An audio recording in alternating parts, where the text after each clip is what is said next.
এক্সট্ৰাকে তেল লোৱাৰ কি দৰকাৰ তেল চিটিকি পৰিয়ে থাকে নহয় তেলিয়ে আকৌ বেলেগে আকৌ এক্সট্ৰাকে মূৰত তেল ল'বলগীয়া এই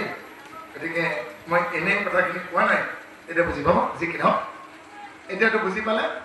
পাপী আৰু পুণ্যমন্তৰ সীমা কি ৰাখে অৰ্থাৎ পাপ শেষ নহ'লে পুণ্য শেষ নহ'লে তেওঁ তাত দিন যাব নোৱাৰি এইবাৰ দ্বিতীয় কথা কি ক'লে ইয়াত জনকৰ উদাহৰণ দিছে জনক কোন মিথিলাৰ অধিপতি এজন নহয় দেই জনক বহুত কেইজন যি নহওক শেষৰ যিজন জনক আছিল সেইজন জনকৰ তাত কৃষ্ণ যেতিয়া গ'ল কৈছে জনক মই তোমাক নিবলৈ আহিছোঁ আৰু জনকে কি ক'লে তেওঁৰ নিজৰ স্থাৱৰ অস্থাৱৰ খা সম্পত্তি সকলোখিনিৰ সৈতে পৰিয়ালটো কৈছে উবুৰি খাই পৰ কৃষ্ণস্থলত কৈছে আমি সাজু আৰু সপৰিয়ালে জনক বৈকুণ্ঠত গুচি গ'ল বেলেগে বোলে কোন ক'ত আছে ওলাই আহ ক'ত কৈছে যিয়ে যেনেকৈ আছে সেনেকৈ ওলাই উবুৰিব মানে আমাক সেই উদাহৰণটো দিছে যেতিয়া ভকত আহে আজি যেনেকৈ ৰাতিপুৱাতে আমাৰ ৰন্তু বাপ অহাৰ লগে লগে গোটেই পৰিয়ালটো উবুৰি খাই পৰা নাই জানো সেনেকৈ উবুৰি খাই কৰিব আকৌ আমাৰ বাকীবিলাকত কি হয় এই আজি নাম কোনষাৰ গালে কীৰ্তন কোনষাৰ গালে অধ্যায়টো কোনটো আছিল গমেই নাপায় আৰে ইমান অমহি বমহি আছে কাৰোবাক পাকঘৰটো কণ্টেকত দিয়ক না আপুনি বেলেগ পায় ইমান ধুনীয়াকৈ নামষাৰ পাতি যদি আজি কোনটো কীৰ্তন দিলে গীতা পাঠত কোনটো অধ্যায় চলি যদি গোন্ধেই নাপালে আকৌ জহুৱা এবিধ আছে নহয় কোনবিধ আছে বাৰু দেউতাৰ কাজত গৈছে এইবাৰ মাছ দাদাই হেলাত নকৰিলে ডাঙৰ দাদাই মুখেৰে মাত্ৰা মাৰিলে ৰান্ধনি লৈকে তোমাৰ কি কম 42,000 গ'ল বাপেকৰ সকামত কিমান টকা গ'ল বেলেগৰ আগত ক'ব পাৰি নেকি মাকে বাথৰুমত চেম্পুৰ পেকেটত ভৰি দি পেলাই পিছৰ খাই কঁকালটো ভাঙিলে বাপেকক মাকক জন্ম দিয়ে মাকক ট্ৰিটমেণ্ট কৰি ঘূৰি আনোতে কেইটকা গ'ল সেইটো পাতে নেকি এওঁ কিন্তু নাপাতে নেকি এইবোৰ জানে হয়নে পঢ়া শুনা কম তেনেকৈ এওঁতকৈ আকৌ ওপৰজনৰ পঢ়া শুনা বেছি সখীয়ে কওক মাষ্টাৰ ডিগ্ৰী হ'লে কি হ'ব প্ৰফেচাৰ হ'লে কি সখীয়ে তেখেতকৈ হিচাপ দি ঘূৰে এইবাৰ সৈতে 3বাৰ মই এই মানমত কিমানখিনি খৰচ নকৰা হ'লে গুৱাহাটীত মই ধুনীয়া ফ্লেট এটা পাইছিলোঁ হয়নে ভাবকচোন কেতিয়াও নকৰিব মাৰ সকামত কিমান গ'ল মাক ট্ৰিটমেণ্ট কৰোঁতে কিমান গ'ল দেউতাৰ শ্ৰাদ্ধত কিমান গ'ল গায়ন বায়ন মাতোতে কিমান গ'ল এইবিলাক খৰচ হিচাপ কৰে নেকি আপোনালোকে সৰুতে কিমান কষ্ট পাইছিল কিমান দিন গোমূতৰ কাপোৰ ধৰিলে কিমান দিন নাখালে কিমান দিন দেখিছিলে কিমান দিন টোপনি ক্ষতি কৰিলে কিমান দিন নাখাই থাকিল হাড়ক কিমান মাতি গ'লে তেজকে মতে হিচাপ দিছে নেকি খুজিছে নেকি মা দেউতাই যিজন দেউতাই ঘৰটো বনাইছিল য'তে ৰ'দ বৰষুণ নপৰাকৈ আছোঁ দেউতাৰ মৃত্যুৰ পিছত আমি পুতেক জীয়েকে যেতিয়া মাক ওলাই দিম মায়ে তেতিয়া কয় এই তহঁত যে ল'ৰা ছোৱালী 4টা ABCD এইকেইটা যেতিয়া সৰু আছিলি যেতিয়া মোৰ পেটত আছিল জাগাটো কম হোৱা নাছিল বাপেৰে বনোৱা ঘৰটোতে আছ বাপেৰে মৰাৰ পিছত মোৰ কিয় জাগা নাই আনচাৰ কি দিয়ে আজি মই মোৰ মাক ওলাই দিম আৰু এদিন মোৰ ল'ৰা ছোৱালী মোক ওলাই দিব কাৰণ সিহঁতে দেখা পাইছে বালিলৈ যি পাত ফুকৰিবলৈও সেই পাত ৰাম এটা যুগ পাৰ হৈ কৃষ্ণই সেই পাতৰে হাত খাইছে কোনো খালি নাযায় জুই খালে এঙাৰ হাগিব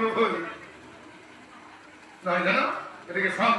জনকে কি ক'লে এই কোন ক'ত আছ ওলাই আহ বোলে কোন বৈকুণ্ঠ বুলি কৃষ্ণ দে উবুৰি খাই পৰ কৃষ্ণ দে আমি সাজু লৈ গুচি গ'লো এটা ৰাজকীয় পৰিয়াল কিন্তু পৃথিৱীত আটাইতকৈ দুখীয়া মানুহজন আছিল শ্ৰুতদেৱ এবাৰ শ্ৰুতদেৱৰ কাহিনীটো ক'ব মই সাধুটো কৈ দিছোঁ এখেতে পাঠ কৰি যাব তাৰপিছত এটি ব্ৰাহ্মণ পৰিয়ালত 4টা সন্তান আছিল 4টা সন্তানৰ ভিতৰত আটাইতকৈ সৰুজনৰ নাম আছিল শ্ৰুতদেৱ আৰু তেওঁৰ ভৰিকেইখন চিয়া আমাৰ অসমীয়াত পয়া লগা বেমাৰ বুলি কয় পলিঅ' বেমাৰটো আৰু তেওঁ লাঠি নোহোৱাকৈ খোজকাঢ়িব নোৱাৰে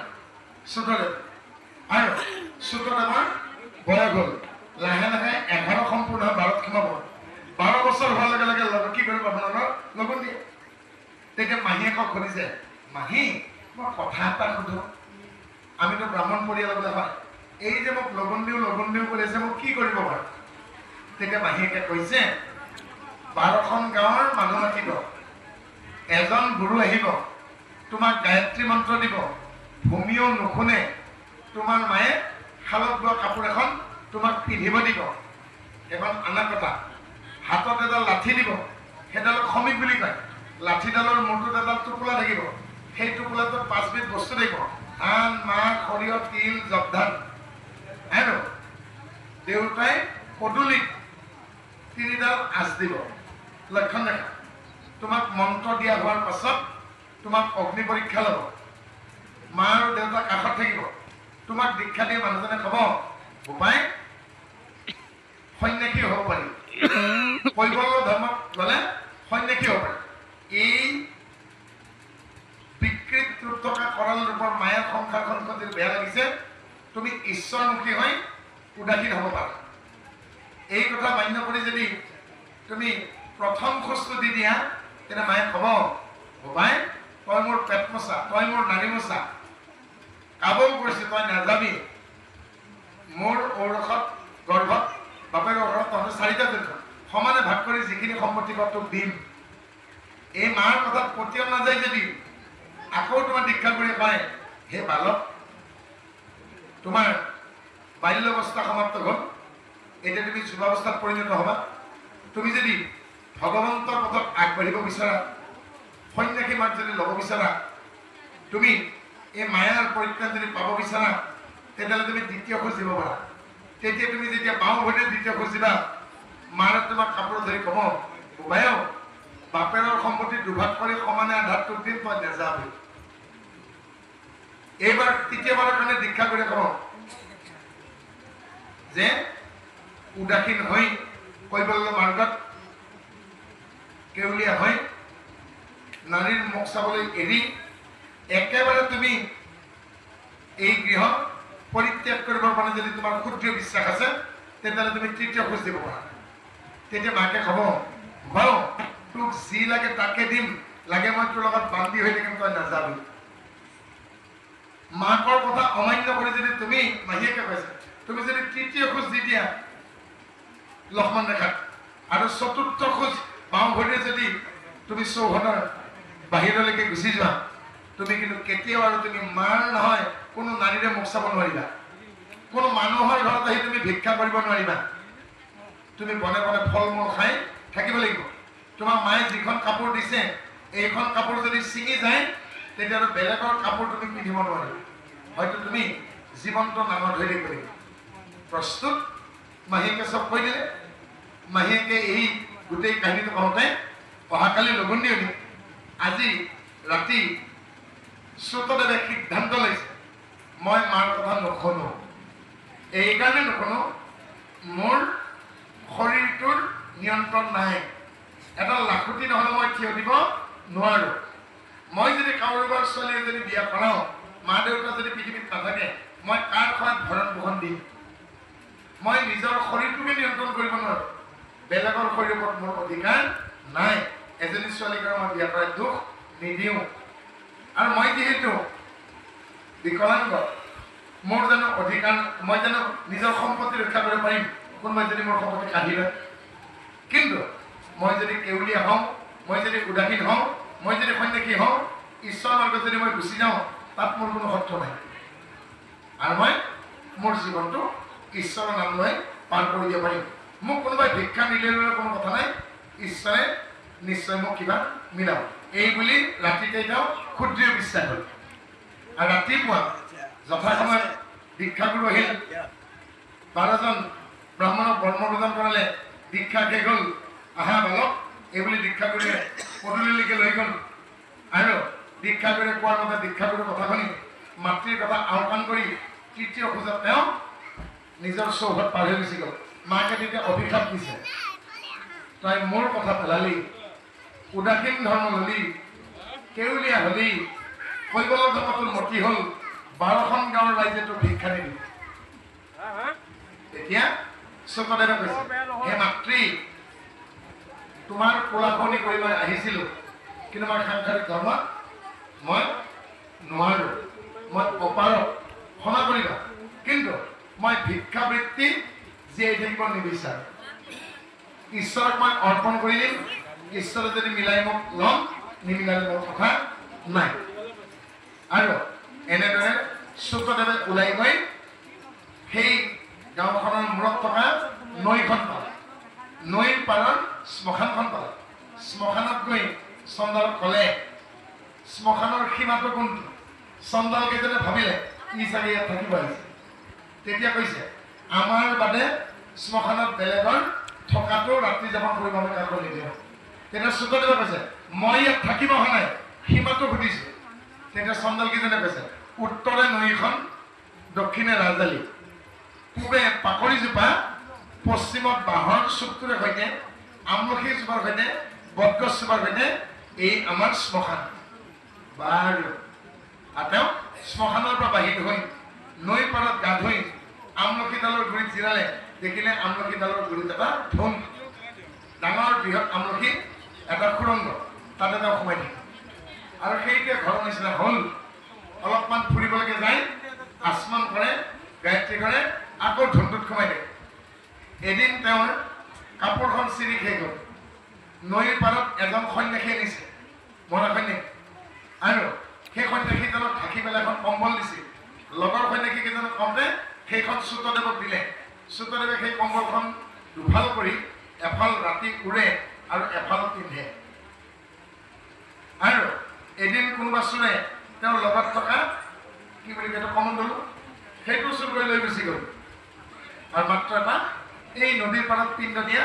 মাটিৰ ঘট এটাৰে তেওঁ পানী খায় আৰু এইবাৰ মনত ভাবিলে কৃষ্ণ যদি মোৰ তাত বিচাৰি আহে মই কি কৰিম এই আমলখি ডালৰ পৰা সৰে পৰা শুকান আমলখি কিছুমান তেওঁ কোক বনেৰে ফুটাই এই ঘটিটোত বান্ধি থলে এতিয়া তেওঁ এইবাৰ কল্পনা কৰিব লাগে এইখিনি ইয়াত পাব কি কল্পনা এদিন কৃষ্ণই নিশ্চয় ইয়ালৈকে আহিব আহিলে মই এটা কথাই ক'ম হে কৃষ্ণদেৱ এই লাঠিডাল নোহোৱাকৈ মই আপোনাৰ চাৰিওফালে এপাকমান নাচিব বিচাৰোঁ লাঠিডাল নোহোৱাকৈ আৰু দ্বিতীয় তেওঁ কামনা হ'ব হে কৃষ্ণ আপোনাক মই সাৱটি ধৰিব বিচাৰোঁ আপুনি মোক সাৱটি ধৰিবনে মোক স্বৰ্গ বৈকুণ্ঠ কোনে এইটোতে কওঁ আৰু এনেকৈ কামনা কৰি দিনে ৰাতি কৃষ্ণ বিষ্ণু হৰিনাম কৃষ্ণ বিষ্ণু হৰিনাম কৃষ্ণ বিষ্ণু হৰিনাম অবিশ্ৰাম তেওঁ ৰাম নাম জপত কৰা লাগি গ'ল আৰু এদিন অমাৱস্যাৰ নিশা চন্দাল দুজনে দেখিছে সৌ সুতদেৱ থকা ঠাইখিনি আমলখিডালৰ তলৰ ঠাইখিনি পোহৰ হৈ গৈছে আৰু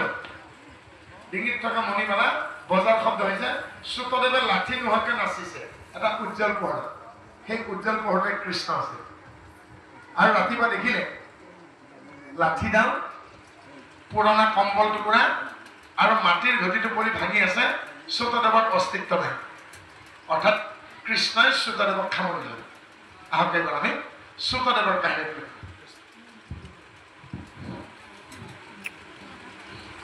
আৰু সুতদেৱ নামে আছিল ব্ৰাহ্মণ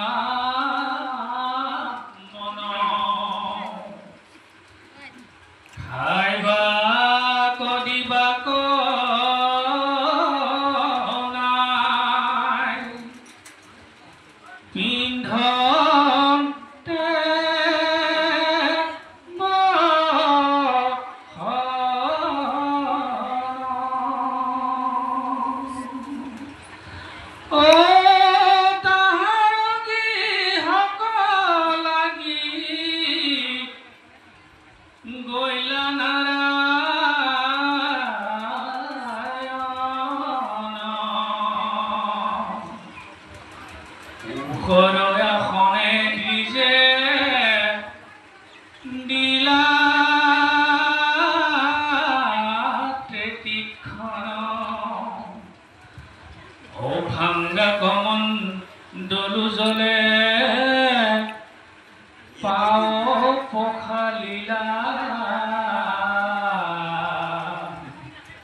স্নান কৰি পাক লাগি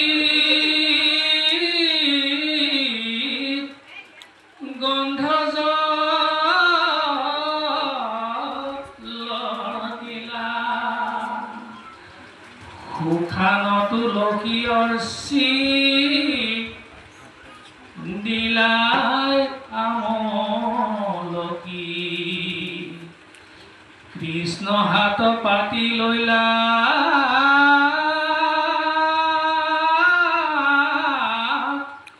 পৰম হৰি অপ্ৰদক্ষিণে নমি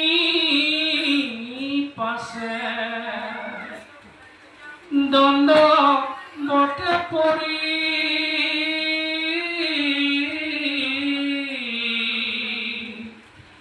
আনন্দে নাচয় দিচ কণ্ঠাক জংকাৰী ও হাত মেলি আয়ানি কৃষ্ণে কুলে তুলি লইলা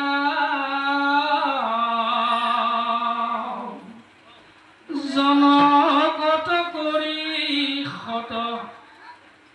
গুণে স্নেহ হইল গলে ধৰি কৃষ্ণে